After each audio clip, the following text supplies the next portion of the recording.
Himpunan kecil para pecinta, pegiat, dan para pemikir khasanah seni tradisi di Cirebon Raya.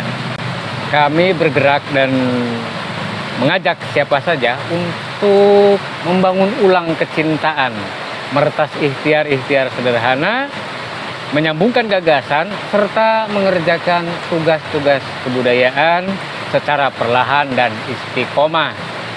Inilah yang kami maksud sebagai merawat tradisi, menghargai diri, nguri-nguri kebudayaan, sembari menempatkan harga diri pada posisi yang semestinya.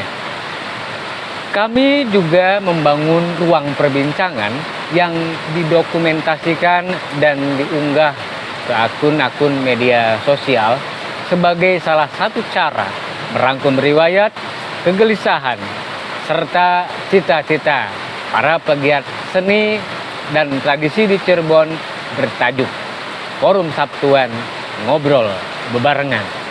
Baik, kawan-kawan di seluruh tanah air, di tengah hujan, badai, dan petir, kami konsentrasi tetap melangsungkan perbincangan.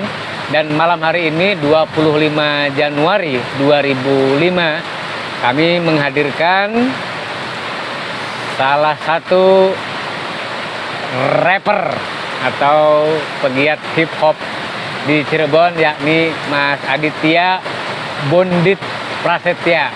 Selamat malam, Mas Bondit. Selamat berhujan-hujan, kita ngambil gambar ini di tengah badai. Tengah badai. Tapi tetap kita harus cool, harus melangsungkan perbincangan.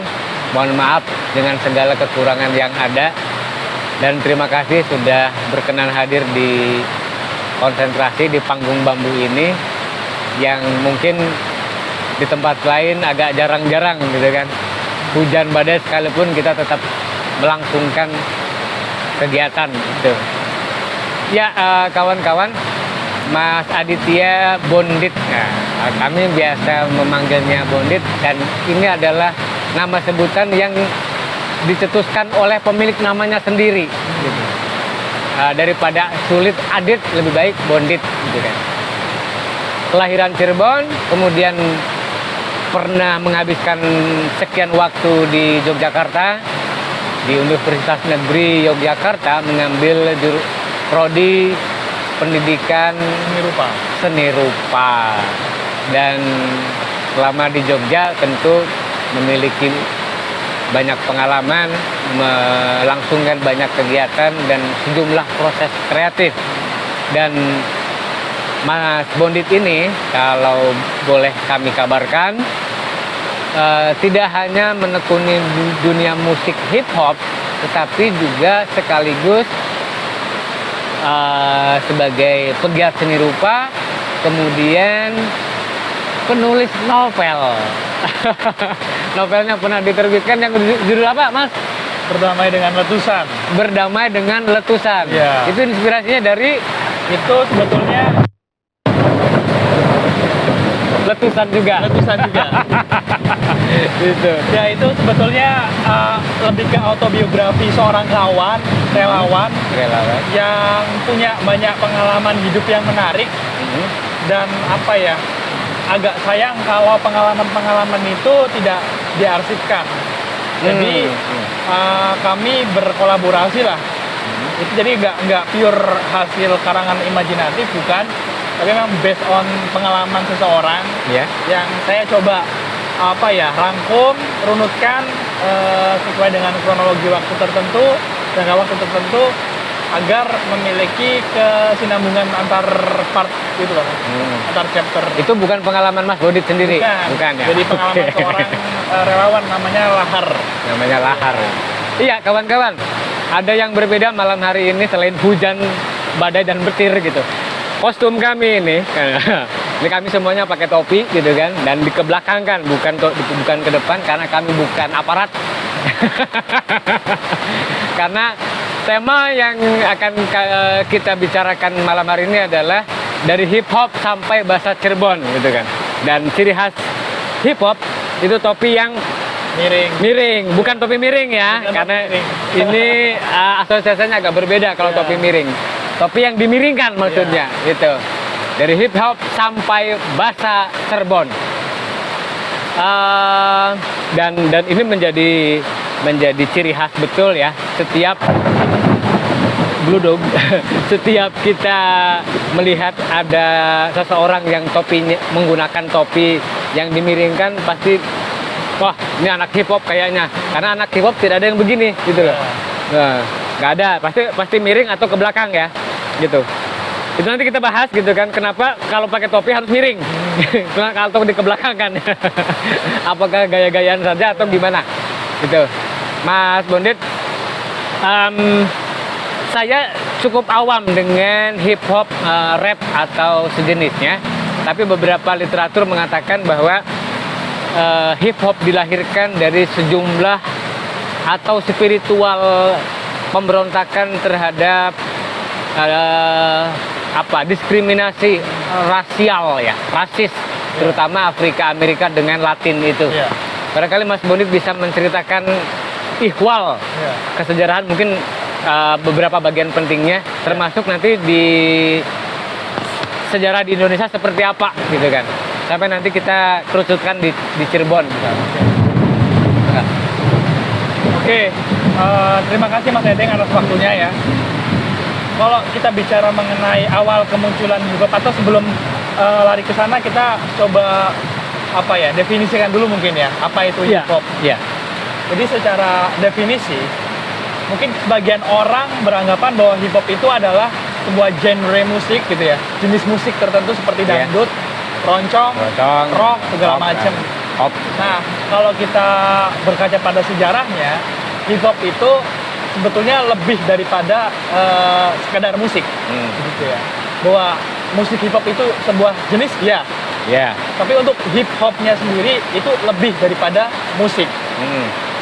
Kalau kita berangkat dari sejarahnya, hip hop itu lebih dekat kepada subkultur. Subkultur yang lahir di Bronx, Amerika. Kalau menurut literatur sejarahnya sih sekitar tahun 1970.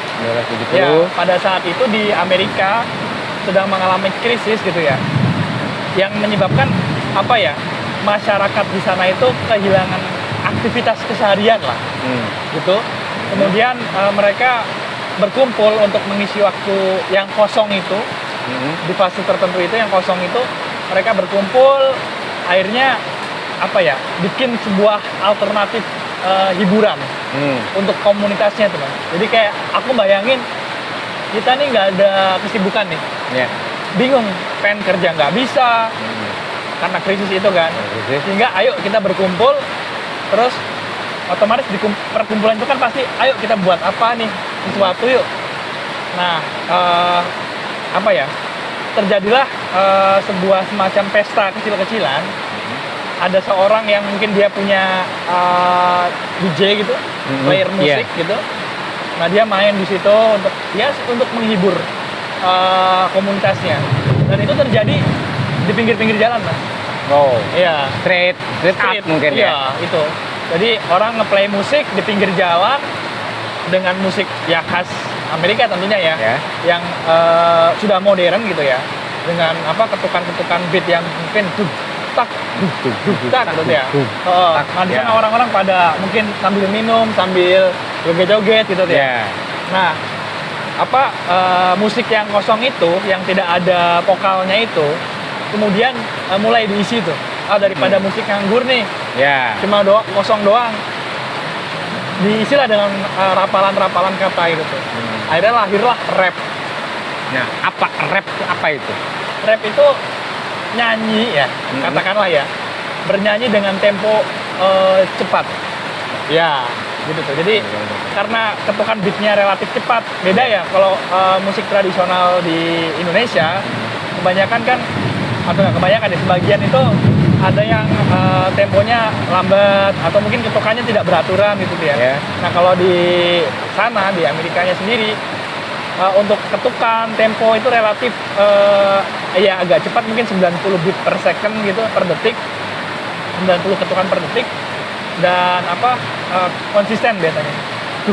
Tak, tak, tak. Nah ini kan kosong nih. Nanti kosong itu mulai diisi lah. Diisi oleh orang berceloteh oleh gitu ya. vokal. Ya, oh gitu ya. Nah, dari itulah awal kemunculan rap. Jadi awalnya musik yang kosong, kemudian diisi oleh rap gitu ya. Nah, kemudian perkembangan hip hop nggak berhenti sampai di situ. Karena ini ada sebuah subkultur ya. Jadi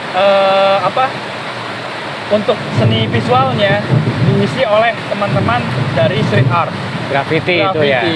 Ya itu dia ada yang menjual musik, ada yang rap, ngedance juga, ada yang nanti ngedance kita belum sana. Belum. Graffiti dulu. yang dicoret ya tembok-tembok kota, yang digambar itu tuh, yang digambar tembok-tembok apa kota. gambar yang digambarnya apa? Random atau biasanya itu nama-nama kelompok. Oh, nama-nama ya kelompok. misalkan kita konsentrasi nih, tulis di tembok konsentrasi, gitu.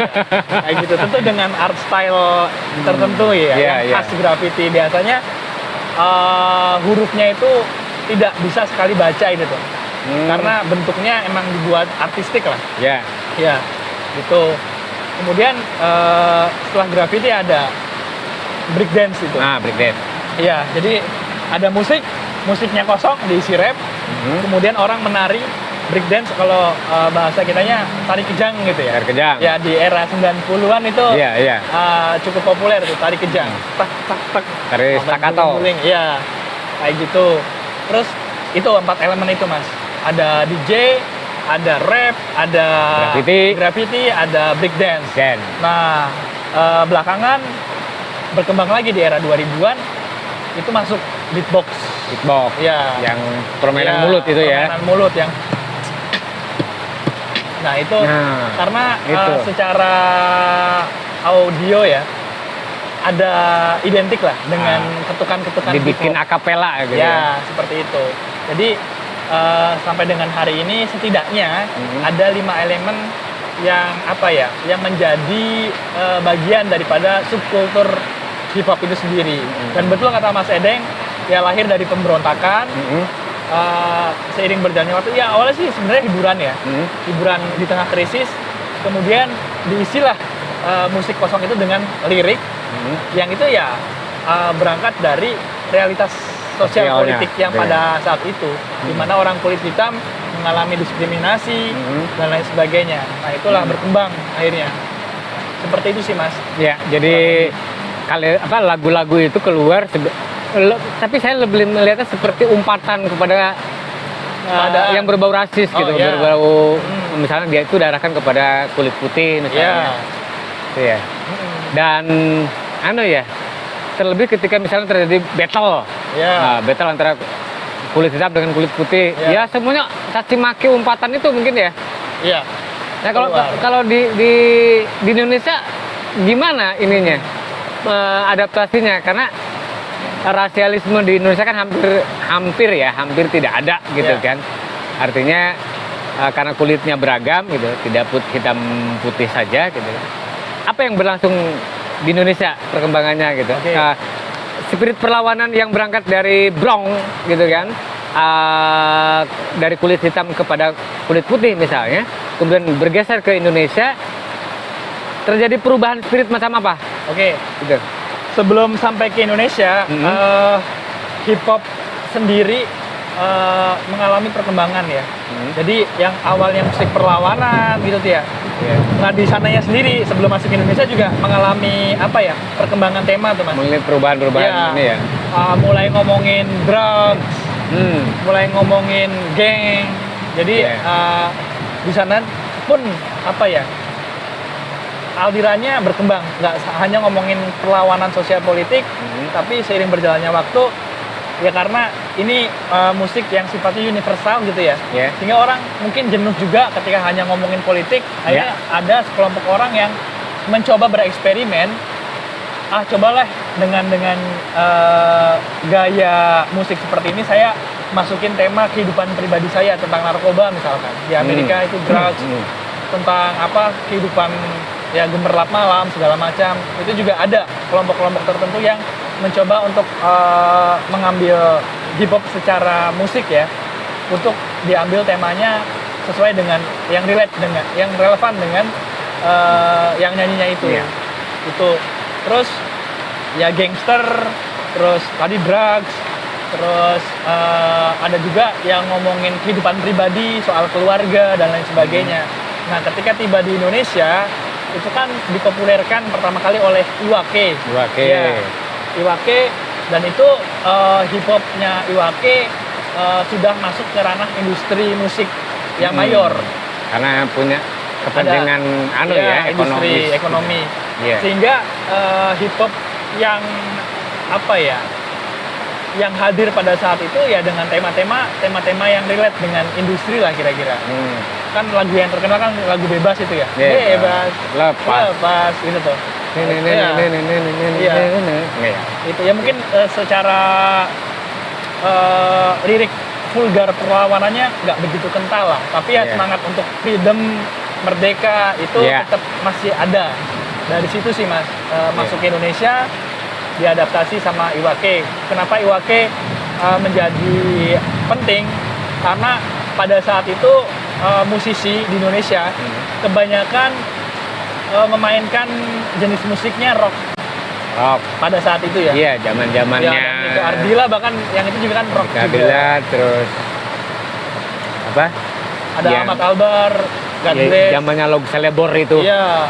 Nah, Iwake hadir dengan menawarkan sesuatu yang pada saat itu belum populer. Nah, sehingga Iwake bisa dibilang sebagai ikon hip hop di Indonesia. Itu sih. Bedanya penyebutan hip hop dengan rap itu apa sih sebenarnya? Jadi rapper Pak. Kalau rap bisa jadi rapper. Kalau hip hop jadi nggak mungkin hip hopper kan? Ya. Nah, kalau rap itu kan berarti teknik bernyanyi. Oh, teknik. Ya. Lebih ke tekniknya. Ya, jadi rapper berarti orang yang menggunakan teknik bernyanyi cepat tersebut sebagai identitas pengkaryaannya. Subjeknya kalau rapper. Kalau hip hop sebagai genrenya. Kalau hip hop kecenderungan ya itu tadi artinya lebih luas sebetulnya. Jadi ketika ada komunitas hip hop itu setidak-tidaknya ada 5 elemen yang dipahami aktif di situ ya. Misalkan di konsentrasi ini ada film, seni rupa, karawitan dan lain sebagainya. Nah, itu ketika kita mengklaim sebagai komunitas hip hop, ya paling enggak ada rapper di sana, ada yang bisa nge-DJ di sana, ada dancer di sana, ada perupa, ada juga yang beatbox. Kira-kira seperti itu. Kayak gitu. Jadi sudah mulai berkembang gitu ya. Iya. Jadi lebih luas maknanya kalau hip hop. Selain Iwake sebagai peletak dasar hip hop di Indonesia gitu. Kemudian mengalami mungkin ada derivasi ya, ada turunan-turunan. Misalnya apakah Iwake dengan Saikoji itu mirip juga dengan Bondan Prakoso misalnya atau dengan yang lain? Mas Borit melihatnya seperti apa? Ya. Nah, di era-era Iwake itu juga ada beberapa mulai bermunculan tuh rapper-rapper kayak ada Neo gitu. Ada Neo, Neo. Yang mati lampu gitu ya, atau yang tirit pagerku berbunyi, tirit begitu bunyinya gitu tuh. Atau cewek matre ke laut aja gitu. Nah, itu juga bermunculan tuh di zaman di era 90-an lah. Ya itu kan termasuk Mas Bundit.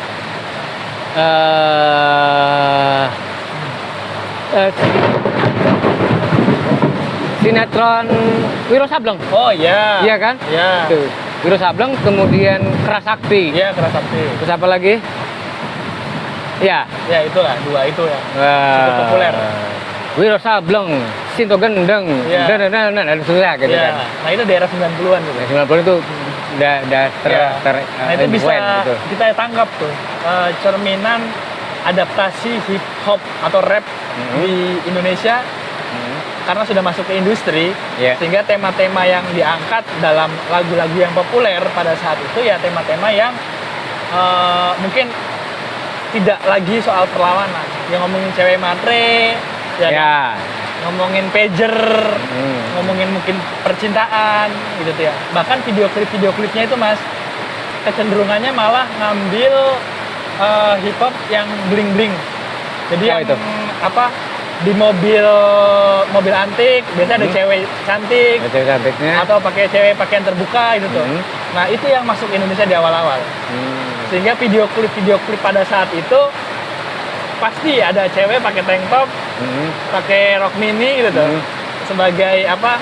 Icon Sebagai mungkin ya. icon gitu Icon, tuh. Nah, jadi bukan hip hop yang berbau perlawanannya malah yang Tapi masuk. lebih jadi fashion ya. Iya, seperti itu. Itu. Cuma pada saat itu ada sekelompok grup dari Bandung yang sampai sekarang namanya masih ada, tapi grupnya mah udah bubar. Oh itu. Homicide. Oh, homicide. Ya, itu kan sering kalau di teman-teman aktivis itu pakai kaos homicide Iya. gitu ya. Nah, sekelompok kecil itulah yang apa menyerap hip hop sebagai spirit perlawanan. Lirik-liriknya sangat bernas dan karena rappernya juga pembaca yang sangat rakus ya, mengkaji filsafat juga, sehingga lirik-liriknya itu ya bernas lah. Artinya lirik itu terkonsep betul gitu ya. Gitu. Tetapi berlaku nggak selain lirik terkonsep juga spontanitas bisa berlangsung dalam lirik, misalnya merespon sesuatu misalnya langsung dilakukan bisa ya? Bisa, itu ada namanya freestyle. Freestyle namanya. Jadi ya itu nggak semua rapper bisa sih. Jadi memang itu kayak semacam ya bisa dibilang bakat juga atau mungkin sesuatu yang memang sengaja dilatih untuk dia menjadi seorang freestyler tuh. Karena ada juga sebagian rapper, termasuk saya, itu kecenderungannya lebih ke kepenulisan. Jadi saya tidak pernah melatih diri untuk belajar spontan. Gitu. Tapi ada sebagian rapper yang dia memang fokus pelatihan dirinya ke spontanitas. Gitu tuh. Jadi ketika ditantang, ini ada mic, ini gimana caranya kita merespon mic ini menjadi sebuah kata, itu ada. Itu kan perlu latihan. Di samping mungkin ada bakat juga gitu, tapi lebih ke latihan sih. Latihan ya.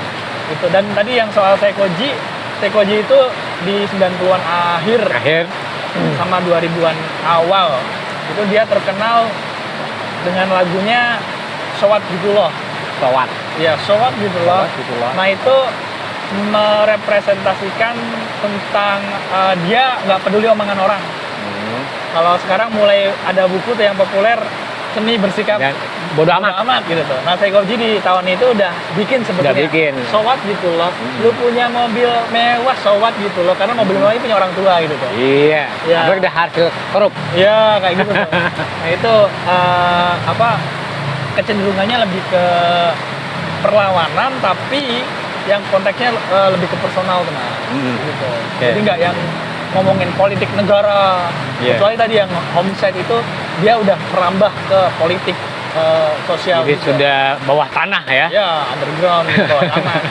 Kayak gitu sih mas. Termasuk Bondan Prakoso itu kan sudah bergeser menjadi seperti lirik-lirik pop kan, gitu kan?